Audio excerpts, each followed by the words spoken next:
السلام علیکم. تاسو ګورئ د پی ټی وی بولان پښتو خبرونه او زه یم الیاس کاکړ. یو نظر په سرټکو. د اقتصادي تعاون تنظیم ولسمې سرمشریزې غونډې په موقع وزیر اعظم محمد شهباز شریف د آذربایجان صدر الهام علیوف ترمنځ دوه اړخیزه ملاقات وسو.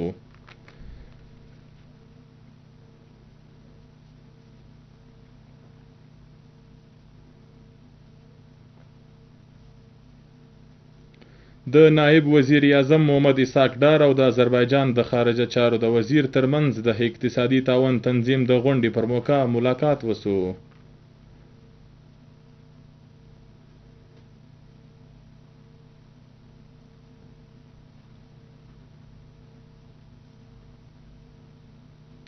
پاک فوج د شمالي وزیرستان په سیمه سنخیلکي و افغان سرحد ته نږدې د بارتي سپانسر ډلې خارجي ترهګر دراندازي هڅه په ناکامه کولو سره 13 ترهګر ووژل.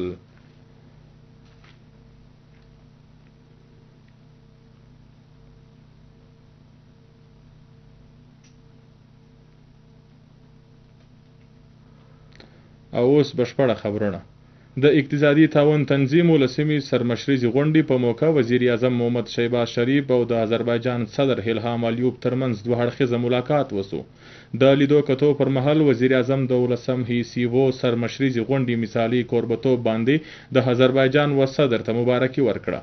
وزیر اعظم محمد شهباز شریف سږکال د 28 څخه تر 29 مهي پورې د آذربایجان ښار لاچین د دورې پر مهال د پاکستاني ډلې غوره میلمه پالنه باندې د صدر علیوف د آذربایجان د ولس مننه وکړه.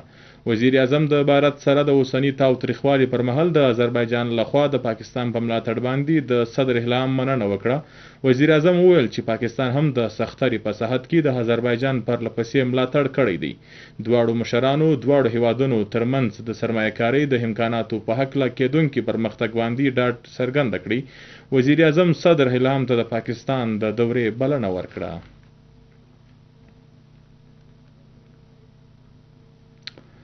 د نائب وزیر اعظم محمد اسحاق ډار او د آذربایجان د خارجه چارو وزیر ترمنځ د اقتصادي تعاون تنظیم د غونډې پر موقع ملاقات وسو.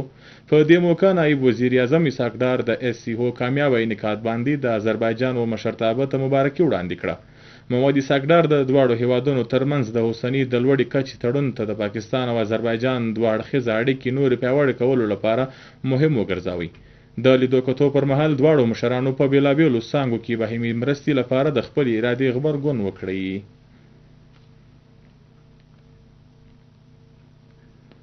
پاک فوج د شمالي وزیرستان په سیمه سنخیلکي و افغان سرحد ته نږدې د بارتي سپانسر ډلې خارجي ترهګر دراندازي هڅه په ناکامه کولو سره 13 ترهګر ووژل.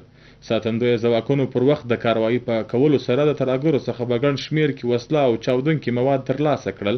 د پاک فوج د تعلقاتو هما آی اس پی هار له قوله د بھارت په ملاتړ چلیدونکي ترهګري ډلې پیدنه الخوارج د لومړۍ او دویم جولای په نیمه شپه د شمالي وزیرستان په سیمه سنخیلکي دراندازي هڅه کړې وه. په دغه کاروایی کې 13 ترهګر ووژل سو. د ای اس پی هار مطابق ساتندوی ځواکونو د بھارتي پراکسي ډلې د درک په لګولو سره اثر لرونکي کاروایی وکړه. پاک فوج خپل مسلکي مهارت په کار اچولو سره هیواد د ممکنه وراني څخه وساتي.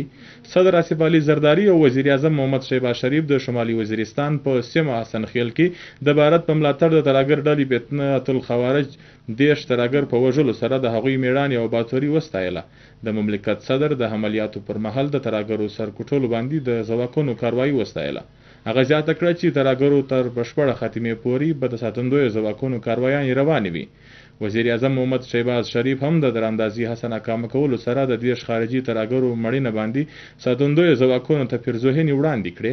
هغه وویل چې د پاکستان پوجنه د اوسپنې د دیوال په شان د هیواد دفاع کوي. وزیر اعظم د دې ارادې غبرګون وکړي چې د هیواد څخه به هر ډول ترهګري بشپړه خاتمه وکړل شي. ځایی ناستي چیرمن سېنیټر سیدال خان ناصر په کوټه کې د سپریم کورټ د جج جسټس جمال مندوخیل او سېنیټر بلال مندوخیل په کور باندې د مور په مرګ باندې د غمرازۍ څرګندونه وکړه. هغه د ارواښادي د مغفرت د لوړو درجاتو او د خپلوانو لپاره د صبر جمیل دعا وکړه قائم مقام چیرمین سېنیټ سیدال خان ناصر د شهید کړل شوي معصوم مصور کاکړ د پلار او نورو خپلوانو سره هم ولیدل او په دغه غمجنه پیښه باندې د غمرازي څرګندونه وکړه. هغه وځپل شوي کورنۍ ته باور ورکړي چې په ریاسي کچه باندې د انصاف ورکړه او د داسې جرمونو د مخنیوي لپاره به ټول ممکنه اقدامات کیږي. هغه وویل چې معصومه ماشومان په نقشه کول د غندنې وړ دي. هغه په حکومت او اړه لرونکو ادارو باندې ټینګار وکړي چې د مجرمانو د نیولو لپاره د په سمدستي توګه غوره کاروایي وکړل شي. د بلوچستان وزیر اعلی میر سرفراز بګټي په مشرۍ کې په محکمه مواصلات او تعمیراتو کې د آرټیفیشل انټيليجنس له لارې د روډ نیټورک په حالات زار د پلټنې په هکله د جاج غونډه وسوه. په غونډه کې د مصنوعي ذهانت یهایي نظام لاندې د سړکانو د جاج او وزیر اعلی ته د سړکانو د حالات د پلټنې په هکله یهایي بیسډ سیستم په لړ کې تفصیلي معلومات ورکولو پر وخت وویل سو چې د یهایي نظام لاندې به د بلوچستان په لیرو سیمو کې د سړکانو ډیجیټل مانیټرینګ ممکنه جوړول کیږي. په دا موقع باندې وزیر اعلی وویل چې د بلوچستان په لیرو سیمو کې د روډ نیټورک کتنه یو لوی چیلنج دی او نوې ټکنالوژي یې په استعمال کې د راوستلو سره د ترقیاتي کارونو خواخواږه کتنه ممکنه جوړیدای شي. وزیر اعلی بلوچستان میر سرفراز بګټي څرګنده کړه چې د ټکنالوژي د غوره استعمال څخه د مالی وسیلو د ضایع کېدو د مخنیوي کېدای شي. د حکومت پاملرنه ده چې هره منصوبه په خواپاکه توګه پر وخت باندې بشپړه شي او د سړکانو په معیار مدت او پایداري باندې به هیڅ روغه جوړه نه کیږي. وزیر اعلی وویل چې د یهایي له لارې د روډ نیټورک د جاج اخیستلو معجزه منصوبه د قابل عمل جوړولو لپاره به د نورې صلاح او مشورې وروسته پریکړه کیږي.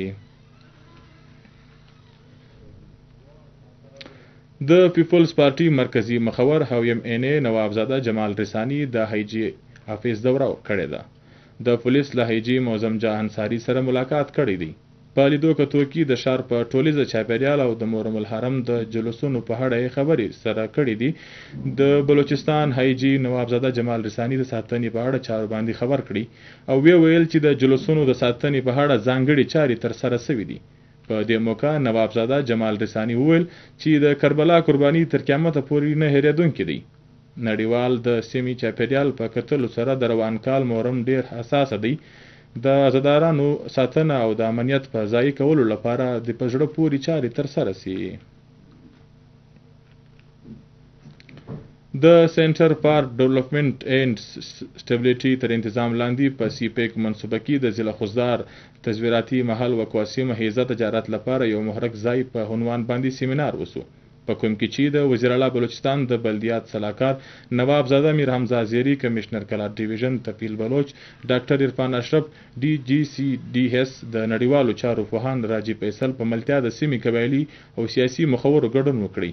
سیمینار ته د وینا کولو پر وخت وینا کوونکو وویل چې خوزدار گیم چینجر منصوبه د CPEC په ترڅ کې په مهم ځای باندې واقع ده، د کوم څخه چې د سیمه خلکو ته ګټه ترلاسه کول پکار دي او د CPEC منصوبې څخه په بلوچستان کې ګوادر فورټ او د نو ګوادر نړیوال هوایي ډګر د جوړېدو او نورو منصوبو څخه د بلوچستان په ولس کې نوې هیله څرګنده شوې دي. د بلوچستان ولس د فتنه الهندوستان د ترهګرۍ د کولو سره د صوبې ولس په خپل وینه د پاک وطن ساتنه کوي. وینا کوونکو وویل چې CPEC منصوبه زموږ د ترقي او خوشحالي منصوبه ده او د پاک چین د دوستي په سیمه کې د امن ضامن وګرځوي.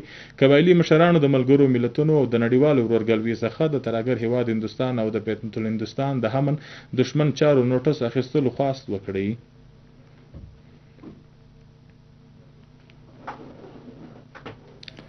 او اوس په پای کې تاسو وګورئ د بلوچستان د ځینو مهمو ضلعو د موسم حال